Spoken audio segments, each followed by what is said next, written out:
नमस्कार. ज्यावेळेस आपण स्लॅबची बांधणी करतो, आपला स्लॅब तयार करतो, त्यावेळेस आपण काही गोष्टींचं लक्ष ठेवलं पाहिजे. 3-4 गोष्टी आहेत अशा इम्पॉर्टंट. त्याच्यापैकी एक पहिली म्हणजे क्रँक बार.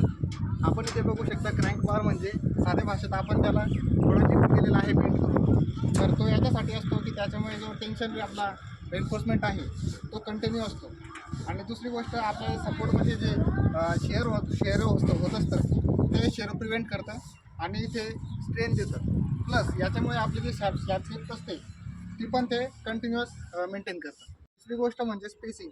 स्पेसिंग अर्थात जे आपण बांधणी करतो स्टीलचं, त्याच्या 2 बारमधलं किती अंतर आहे, व्हर्टिकल पण आणि हॉरिझॉन्टल पण. तर या ठिकाणी आपण बघू शकता की आपण 10 mm मध्ये पूर्ण बांधणी केलेली आहे.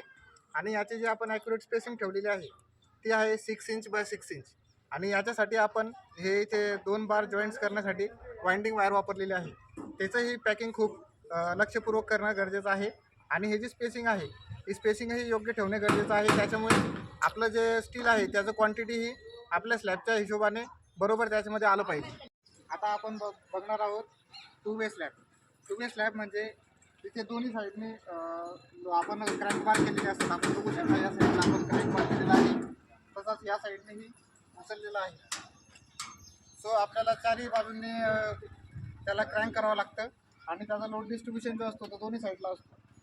प्लस याच्यामुळे आपलं जे स्लॅब डेप्थ आहे ते व्हॅरी होत नाही. आणि शक्यतो आपण हे जिथे आपला रूम स्क्वेअर असेल अशा ठिकाणी आपण वापरत असतो.